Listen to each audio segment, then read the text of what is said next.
अस्सलाम वालेकुम and welcome back to my channel.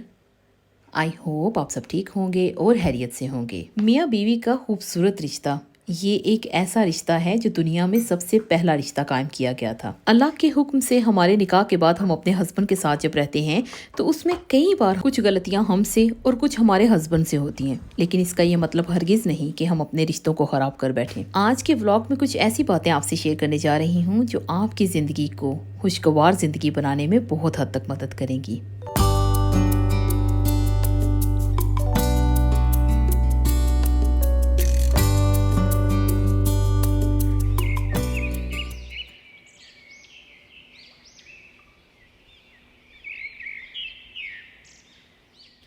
शादी से पहले एक लड़का और लड़की एक दूसरे को कितना ही क्यों ना जानते हों, लेकिन शादी जैसे पाकीज़ा बंधन में बंधने के बाद जब हम एक घर में एक छत के नीचे रहते हैं तो उस वक्त हमें मालूम होता है कि हमारे और हमारे पार्टनर के लाइफस्टाइल में बहुत फर्क है। चाहे वो मियाँ बीवी पहले से दो कजन ही क्यों ना हो, लेकिन उन दोनों के घर अलग थे, उन दोनों के घर के माहौल अलग थे और उन दोनों की परवरिश भी अलग थी। लेकिन शादी के बाद जब हम एक घर में रहते हैं, बल्कि हम रूम भी शेयर करते हैं, तो ऐसी सिचुएशन में बहुत सारी ऐसी बातें जो हमें हमारे हस्बैंड की अच्छी नहीं लगती और बहुत सारी हमारी आदतें हमारे हस्बैंड को भी अच्छी नहीं लगती। तो क्यों ना कुछ आदतें या कुछ हमारी मिस्टेक्स जो हमारे रिश्ते को खराब कर सकती हैं उन्हें ही ठीक कर लिया जाए। कुछ ऐसी मिस्टेक्स जो एज अ वाइफ कुछ खवातीन करती हैं जिसकी वजह से उनके हस्बैंड ना तो उनकी वैल्यू करते हैं और ना ही केयर करते हैं।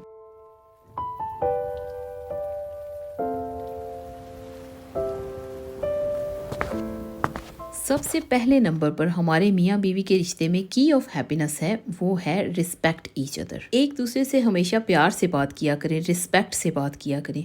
मैं जानती हूँ कि घर में रहने वाले चाहे कोई भी दो रिश्ते एक साथ रहते हों, लड़ाई झगड़ा तो ज़रूर ही होता है। ये हो नहीं सकता कि मियाँ बीवी एक घर में रहते हैं और लड़ाई झगड़ा ना हो, लेकिन इसका मतलब ये हरगिज़ नहीं कि आप जब भी बात करें तो प्यार से बात ना करें या उनकी रिस्पेक्ट ना करें। जब आप एक दूसरे की रिस्पेक्ट करेंगे तो यकीन मानिए आपसे ज़्यादा खूबसूरत रिश्ता किसी का नहीं होगा।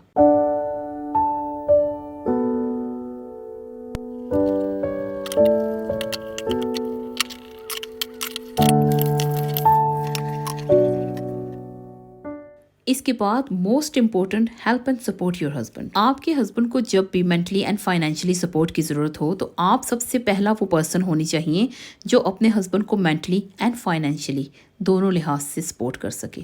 कई बार जॉब पर, ऑफिस में या बिजनेस में किसी भी रीज़न की वजह से कोई प्रॉब्लम होती है, अगर आपके हस्बैंड परेशान हैं और आपसे डिस्कस कर रहे हैं तो ऐसी सिचुएशन में अपने हस्बैंड के पास बैठकर उनका हाथ पकड़कर उनकी पूरी बात सुना करें। आराम से, तहम्मुल से और प्यार से उनकी बात सुनते हुए उन्हें हौसला दीजिए। आप वो वाहिद इंसान हैं जिनके साथ वो अपना दिल खोल कर बात कर रहे हैं, अपनी परेशानी आपको बता रहे हैं। ऐसी सिचुएशन में आपके हस्बैंड को सपोर्ट की ज़रूरत है। और जहाँ तक फाइनेंशियली सपोर्ट की बात है तो आप अपने फ्री टाइम में कुछ ऐसी जॉब कीजिए या कोई ऐसा काम कीजिए जिससे आप कुछ अर्न कर सकें, और जो आपकी अर्निंग होगी उसे आप सेव कीजिए। जब भी आपका कोई मुश्किल वक्त आए या आपके हस्बैंड पर कोई मुश्किल वक्त आए तो कहीं किसी बाहर वाले इंसान से पूछने की ज़रूरत ही ना पड़े। जब वो आपसे डिस्कस करें तो आप अपने हस्बैंड की सपोर्ट बनिए। इस वक्त आपके जहन में आने वाला सबसे पहला सवाल यही होगा कि घर पर बच्चों को संभालें या काम करें। घर के काम ही खत्म नहीं होते, इसमें हम जॉब कैसे कर सकती हैं? तो देखिए, मैंने अपने व्लॉग्स में बहुत बार बहुत सारे आइडियाज़, वर्क फ्रॉम होम या अपने बिजनेस आप किस तरह से रन कर सकती हैं, इस तरह के ढेर सारे आइडियाज़ मेरी वीडियोस में आपको मिल जाएंगे। जब आपके पास अपनी सेविंग्स होंगी, आप फाइनेंशियली स्ट्रॉन्ग होंगी, तो आपको किसी से भी कुछ भी मांगने की ज़रूरत नहीं होगी। आप अपने हस्बैंड की सपोर्ट खुद से बन सकेंगी।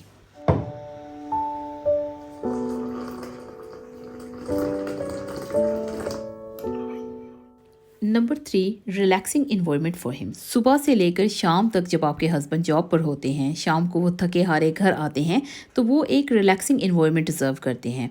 हमारे घर का माहौल कुछ इस तरह से होना चाहिए कि घर में एंटर होते साथ ही आपके हस्बैंड रिलैक्स फील करें। हर घर का एक अपना ही माहौल होता है, लेकिन जब मर्द हजरात बाहर से घर में एंटर होते हैं तो कुछ मर्द हजरात घर में आते साथ पानी पीना पसंद करते हैं, कुछ चाय पीते हैं, और हर किसी की एक अपनी जगह होती है जहाँ पर वो बैठना पसंद करते हैं। और जहाँ वो बैठना पसंद करते हैं, फॉर एग्जांपल टीवी लाउंज है, बरामदा है या आपकी बेडरूम है, वो जगह साफ़ सुथरी होनी चाहिए। कोशिश किया करें कि अपने ज़्यादातर काम आप दिन को कंप्लीट कर लिया करें, क्योंकि शाम को जब हस्बैंड घर पर हों और बच्चे कई बार जब इकट्ठे बैठते हैं तो छोटी छोटी बात पर बच्चों का भी झगड़ा होने लगता है। अगर आप थोड़ी फ्री होंगी, ज़्यादा काम का दबाव नहीं होगा, तो आप अपने बच्चों के साथ भी थोड़ा टाइम स्पेंड कर सकेंगी और अपने हस्बैंड को भी क्वालिटी टाइम दे सकेंगी।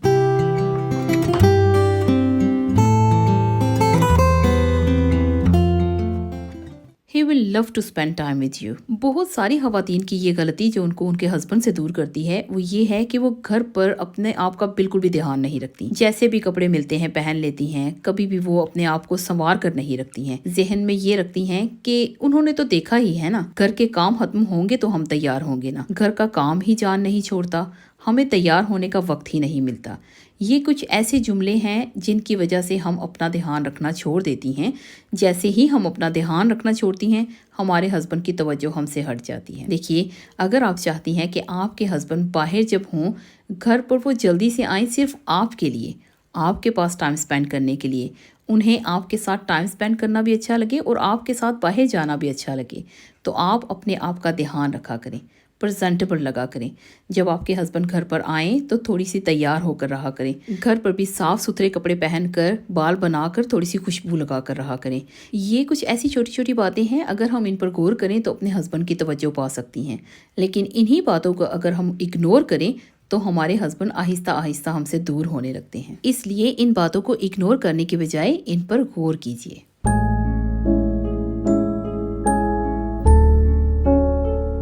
Be a good friend of your husband. हमेशा ये बात अपने जहन में रखिए कि शादी के बाद your spouse is your best friend. शादी से पहले तो हम अपनी अम्मी के घर में अपनी अम्मी से, अपनी बहनों से, अपनी फ्रेंड्स से या फैमिली मेम्बर से अपने दिल की कोई भी बात कर लेते हैं। लेकिन शादी के बाद जब हम अपने हस्बैंड के साथ रह रहे होते हैं तो हमारी गमी, खुशी, कोई भी प्रॉब्लम मियाँ बीवी को मिलकर फेस करना होती है। इसलिए एक दूसरे पर ट्रस्ट करते हुए अपने दिल की बातें एक दूसरे से शेयर किया करें और कोशिश कीजिए कि जो बातें आप दोनों में हुई हैं वो किसी तीसरे तक ना पहुंचे। अल्लाह ना करें कि कभी किसी के रिश्ते में कोई लड़ाई झगड़ा हो, लेकिन चाहे जितना भी लड़ाई झगड़ा क्यों ना हो जाए, चाहे कोई भी अनबन क्यों ना हुई हो, लेकिन आप दोनों की बात कभी भी किसी तीसरे तक नहीं पहुंचनी चाहिए। आपकी अगर बेडरूम में बात हुई है तो वहीं पर ही रहनी चाहिए। कुछ खवातीन यहाँ पर एक मिस्टेक करती हैं जो सबसे बड़ी मिस्टेक होती है, वो ये कि जब मियाँ बीवी का थोड़ा सा भी झगड़ा होता है तो फ़ौरन से फ़ोन उठाया, अपनी अम्मी को कर लिया, अपनी बहनों को कर लिया, किसी फ्रेंड को कर लिया और उन्हें सारी बात बता दी। जब अपने हस्बैंड तक वो बात पहुंचती है तो आपके लिए उनके दिल में नफरत ही आएगी। इसलिए ऐसी बातों का बहुत ध्यान रखा करें। अपने हस्बैंड की और अपनी बातें, या कोई परेशानी है, कोई राज आपके हस्बैंड ने आपको बता दिया है तो वो सिर्फ अपने तक रखिए। अगर आपका और आपके हस्बैंड के बीच में कोई राज है तो भी अपने अंदर ही रखिए, वो किसी और तक मत पहुंचने दीजिए। देखिए, ये बातें अच्छे भले बसे बसाए घरों को खराब कर देती हैं। आप लोग चाहती हैं कि आपके हस्बैंड अगर आपको भरपूर तवज्जो दें, आपकी तरफ अट्रैक्ट हों और आपकी केयर करें, तो इन बातों का बहुत ज़्यादा ध्यान रखिए। Appreciate him. अगर आपके हस्बैंड की प्रमोशन हुई है या घर पर उन्होंने कोई घर का कोई काम ऐसा किया है जो बहुत अच्छे से उन्होंने कंप्लीट किया है, या आपने उन्हें कोई टास्क दी थी वो उन्होंने कंप्लीट की है, तो उन्हें अप्रिशिएट ज़रूर कीजिए। इससे वो बहुत खुश भी होंगे और नेक्स्ट टाइम भी आपका साथ देंगे, आपकी केयर भी करेंगे और प्यार मोहब्बत से आपका साथ देते हुए आपके काम में भी हाथ बटाएंगे। इसलिए जब भी कोई भी टास्क करते हैं हस्बैंड, या कोई ऐसा अच्छा काम उन्होंने किया है जिसमें आपको लगता है कि आपके हस्बैंड ने कुछ गुड अचीवमेंट की है, तो उनको अप्रिशिएट ज़रूर किया करें।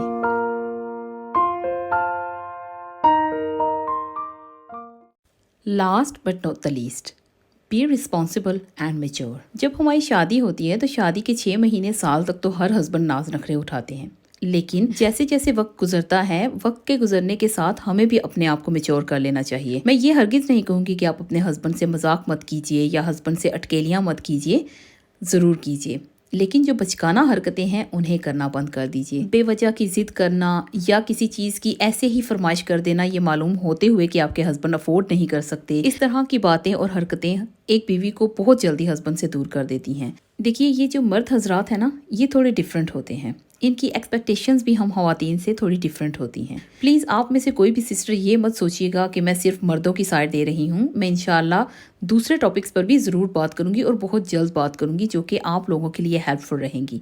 लेकिन आज सिर्फ जो हम खवातीन से एज अ वाइफ मिस्टेक्स होती हैं, मैंने सिर्फ उनको हाईलाइट किया है। मेरी वो सभी प्यारी प्यारी बहनें जो मेरा व्लॉग यहाँ तक देख चुकी हैं और मेरे व्लॉग के पॉइंट्स को सुन चुकी हैं, प्लीज़ कोशिश कीजिएगा, अगर एक भी पॉइंट आपको अच्छा लगा तो अपनी लाइफ में ज़रूर इम्प्लीमेंट कीजिएगा। इससे आपकी लाइफ बदलने में आपको बहुत हद तक मदद होगी। बस अपने जहन में कुछ बातों को बना कर रखिए कि आप ये मिस्टेक्स नहीं करेंगी कभी भी। अगर आपके हस्बैंड ने आपको कोई बात बता दी है तो वो राज़दारी अपने तक रखिए। आप कभी भी अपने हस्बैंड को किसी भी बात पर इग्नोर मत किया करें। अपनी फीलिंग्स को भी एक्सप्रेस किया करें, क्योंकि कई बार ऐसे होता है ना कि हस्बैंड हमसे बहुत कुछ कह जाते हैं, लेकिन हमारे दिल में बहुत सारी बातें होती भी हैं, हम हस्बैंड से नहीं कह पाती हैं सिर्फ इसलिए कि शर्माती हैं। देखिए, अपनी फीलिंग्स अपने हस्बैंड से एक्सप्रेस किया करें, क्योंकि आपका ये खूबसूरत रिश्ता अल्लाह पाक ने खुद बनाया है। अल्लाह पाक की रज़ा से आप निकाह में हैं और अपने हस्बैंड के साथ रह रही हैं, और ये अल्लाह पाक ने आपको हक दिया है कि आप अपनी फीलिंग्स अपने हस्बैंड से एक्सप्रेस कीजिए। आप अपने दिल में आई बातें उनसे किया करें और हस्बैंड की बातें तवज्जो से सुना भी करें।